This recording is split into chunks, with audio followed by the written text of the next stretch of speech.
개별적으로 좀 움직이신 건지 말씀해 주시죠. 우선 개별적으로 만나야 될 필요가 있다고 생각했습니다. 그리고 또 이번 선거가 우리나라 미래를 좌우하는 정말로 중요한 선거이기 때문에 이번에 반드시 이겨야 된다. 이기게 하려면 어떻게 하면 될 것인가, 거기에 대해서 저 나름대로 이야기도 하고, 그리고 또 거기에 덧붙여가지고 제가 지금까지 겪어왔던 여러 가지 개인적인 경험담, 정말 객관적으로 도움이 될 만한 경험담을 이야기하러 이렇게 만나게 됐습니다. 제가 단일화를 해야 된다고 직접적으로 말하지는 않았습니다.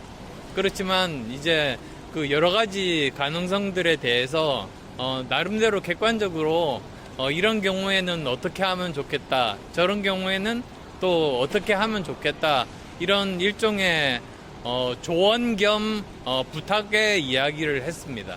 지난 단일화의 여러 과정들에 대해서는 이미 본인도 잘 알고 있는 바이라, 그리고 또 같은 지역구를 오랫동안 했지 않습니까? 그러니까 구태여 그런 세부적인 이야기를 할 건 없었습니다. 오히려 그 바깥으로 알려지지 않은 이야기, 그리고 또 제가 마음속에 담아두었던 그런 이야기들 위주로 가능하면 이준석 대표 입장에서 도움이 될 만한 그런 이야기들을 주로 나눴습니다. 저는 모든 최종 결정은 이준석 후보에게 다 맡겼습니다. 대신에 제가 이제 이야기한 것은 아까도 말씀드렸듯이 이런 그 여러 가지 제 개인적인 그 바깥으로 알려지지 않은 그런 경험담이라든지 그리고 또 만약에 그 단일화 내지는 후보 단일화에 대한 생각이 있을 때는 어떻게 하면 좋겠다는 정도의 그런 일종의 조언들을 주로 했습니다. 아마 최종 판단은 이준석 후보가 하겠죠. 어느 정도 구체적으로 이야기는 했는데 아마 그 이야기는 이준석 후보한테 들어보시면 될 것 같습니다. 어쨌든 만약에 당으로 오시면 제가 나이로는 선배이지만 제가 잘 모시겠다, 그 정도 이야기는 했습니다. 추후에도 이제 만남의 가능성은 열어놓자고 서로 합의가 됐습니다. 그래서 아마도 그 남은 기간 동안에 다시 또 만날 기회가 있지 않을까 생각을 하고 있고, 그리고 또 필요하다면 김문수 후보와 직접 이렇게 만나는 것도 제가 주선할 수 있으니까 언제든지 이야기하라고 그렇게 말했습니다. 저는 단일화 효과가 분명하게 있을 거라고 봅니다. 왜 그러냐면 지금은 많은 분들이 투표에 나가지 않겠다는 보수 유권자들이 굉장히 많이 계십니다. 그런데 만약에 그 단일화를 통해 가지고 그 격차가 예를 들면 5% 전후로 좁혀진다. 그러면 지금까지 투표에 참여하지 않겠다는 그런 분들까지도 그러면 한번 투표에 참여해 보겠다는 그런 일종의 용기나 희망을 가지게 됩니다. 그렇게 되면 결과는 또 바뀔 수 있다. 저는 그렇게 생각하고 있습니다. 그때에 대해서도 어느 정도 이야기는 나눴습니다만, 거기에 대해서 어떤 제가 얻은 교훈이나 이런 쪽에 대한 이야기는 하지 않은 것 같습니다. 지금 사실은 기자님께서 말씀하신 부분은 제가 처음 들었습니다. 근데 그 영화가 그렇게 많은 사람들이 관람하는 영화는 아니고 앞으로도 계속 윤 전 대통령의 그런 영향력은 점점 축소되지 않을까 그렇게 생각합니다. 오히려 이제야말로 본격적으로 남은 2주 동안은 바로 이재명과 그리고 김문수 간의 그런 대결이 될 거다. 저는 그렇게 생각합니다. 이미 조언을 하셨냐 물었더니 박 후보님께 직접 물어보신 게 낫다 그래서 방법론단보다는 경험담에 대해서 이제 본인이 그러니까 본인이 단일화를 그때 추진하셨던 경험 그리고 추진 안 했던 경험이 둘 다 있는 분이기 때문에 그것 대해서 묵미건조하게 좀 그 경험을 이야기하셨다 이렇게 보면 될 것 같습니다. 네, 그래서 그리고 뭐 당연히 안철수 의원 당신께서는 또 그 정치 전반에 대한 고민도 대한민국 정치 전반에 대한 고민도 같이 있으신 걸로 보였고 그래서 뭐 저는 그거야말로 앞으로 어떤 상황에서든 고민을 공유할 수 있는 그런 대상으로 아마 저희를 또 생각하는 게 아닌가 그런 생각합니다. 전혀 저희는 달라진 점이 없습니다. 네, 그리고 아까 말씀드렸듯이 안철수 의원께서 가지고 계신 경험이라고 하는 것이 제가 그 당시에 3년 전에는 완전히 맞상대방 입장에서 다 알고 있었던 내용들인 것도 사실이고 하지만 그에 대한 관점자인 정도가 좀 차이 나는 그 경험담을 전달하는 거기 때문에 뭐 큰 변화는 없다 이렇게 말씀드리겠습니다. 저는 이번 선거에서 저는 국민의힘이 지금 이길 방법을 모색하지 않고 있다라는 생각을 합니다. 근데 그와 별개로 저희 개혁신당은 꾸준히 대선에 이기는 방법론만 저희는 뭐 당권 싸움을 할 것도 아니고 저희는 대선에 이기는 방법만 고민해온 정당이고 그래서 그거는 유권자들께 공개적으로 이미 결국에는 최대한의 확장성을 가지고 이길 수 있는 후보는 이준석이다라고 말씀드렸고 그의 유권자들이 얼마나 호응해가지고 빠른 움직임을 보여주셨냐 그것에 반전의 그런 가능성이 열려있다 이런 생각을 하고 있습니다. 그래서 오늘도 제가 안철수 의원님께는 딱히 뭘 듣고 제가 뭘 말씀드릴 부분이 많지는 않았고요.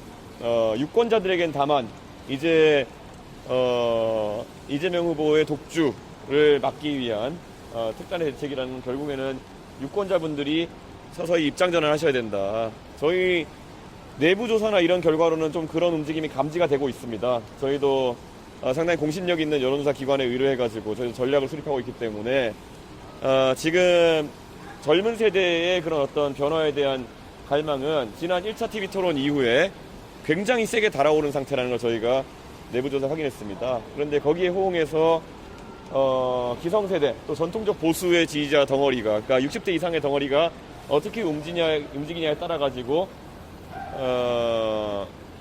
반전의 틀이 만들어질 수 있겠다라는 판단은 저희 내리고 그런 이기는 전략에 저희는 주목하지 뭐 정치공학적으로 이렇게 뭐 어떻게 단일화니 이런 거에는 저희는 전혀 시간을 쓰지 않고 있습니다. 저희도 어제도 저희 내부에서 전략회의를 하면서 수치를 하나하나씩 뜯어보면서 저희는 유권자들께서 빨리 표를 몰아주시면 이길 수 있다는 결론을 내렸습니다. 김용태 위원장이 제가 고민하고 있다고 말했다고요? 더 혼나야겠네요, 진짜. 이거 진짜. 제가 어제 반농담적으로 김용태 위원장이 저랑 워낙 친하다 보니까 자꾸 그럼 혼내준다 이런 얘기를 농담 삼아 했는데 오늘 김용태 위원장을 만나가지고 또 우리 만나면 늘상 하는 통상적인 대화를 했고 김용태 위원장이 저한테 형님 내심으로는 단일화 고민하고 계신 거 아니에요? 라고 제가 그냥 워딩 그대로 옮겨드릴게요. 제가 그래서 아닌데 이랬습니다. 예. 이게 진짜 따옴표 그대로 쓰셔도 됩니다. 그러니까. 예, 그런 말씀 하셨습니다. 근데 뭐 그거야 뭐 안철수 의원님이 격식을 갖추기 위해서 해주신 말씀이지만은 뭐 저도 사실 누차 얘기한 것처럼 대선 경로에서도 그렇고 안철수 의원님과 정치개혁이라든지 아니면은 과학기술진흥에 있어가지고는 언제든지 힘을 합쳐서 같이 일해볼 생각이 있지만 지금은 서로가 속한 당이 다르고 지금은 그렇게 할 수 없는 상황이기 때문에 안철수 의원님께서 그런 제안을 하시는 것은 감사하게 들으면서도 뭐 실질적인 그런 움직임이 있을 수 없는 상황이다 이렇게 말씀드립니다. 뭐 사실 저희는 이 단일화 논의가 반복되는 것 때문에 사실 표심의 집결에 상당한 장애를 지금 입고 있습니다. 그렇기 때문에 상징적인 의미로 손해배상을 청구할 수는 있겠지만은 그게 뭐 선거에 의미 있는 행동은 아닐 거고 저희가 이게 자꾸 이제 정치 과정에 대해 가지고 대중들이 약간 잘 모르시는 부분이 이게 뭐 돈이 자꾸 나간다 이런 얘기를 하시는 분도 있고 한데 선거를 치르다 보면은 선거에 들어가는 비용은 보통 선거운동 기간이 시작되기 전에 다 지불을 마칩니다. 그렇기 때문에 뭐 금전적인 문제 때문에 단일화를 할 것이라느니 아니면은 뭐 이준석이가 뭐 한 자리 받고 할 거라느니 이런 가설이나 동기 자체가 저희는 다 그냥 부정하겠습니다. 왜냐면 그게 실제가 아니고 한편으로는 이준석을 포섭하기 위한 뭐 여러 가지 행동들이 제가 탈당해서 창당하기 전에도 있었지만 제가 거기에 응하지 않고 창당한 것은 잘 알고 계실 겁니다. 그래서 제 입장에서는 그런 거에 제가 정치하면서 한 번도 이끌리지 않았다라는 게 하나의 그 포인트일 겁니다.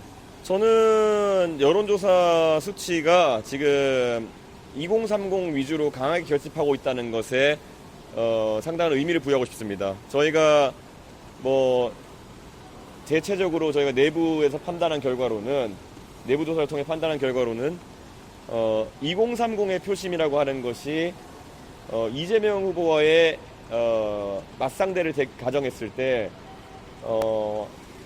유의미한 차이로 이준석에게 우위가 있다라는 그런 저희는 판단을 하고 있습니다. 그렇기 때문에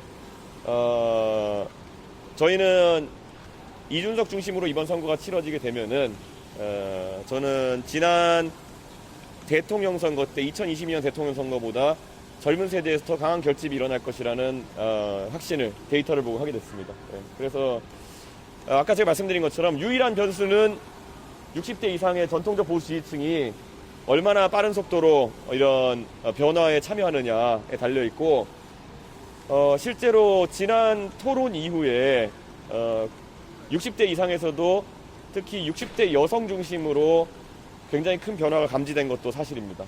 그래서 저희는 항상 선거할 때 데이터 보고 저희가 하는 거지, 저희는 감을 보고 하는 게 아닙니다. 그렇기 때문에 저는 중도 보수 진영의 유권자들께 강하게 호소하는 것이, 오늘부터 그 흐름이 가속화되면은 아마 2차 TV 토론이 끝날 때쯤에는 완연한 변화가 있을 것이다. 그렇기 때문에 당장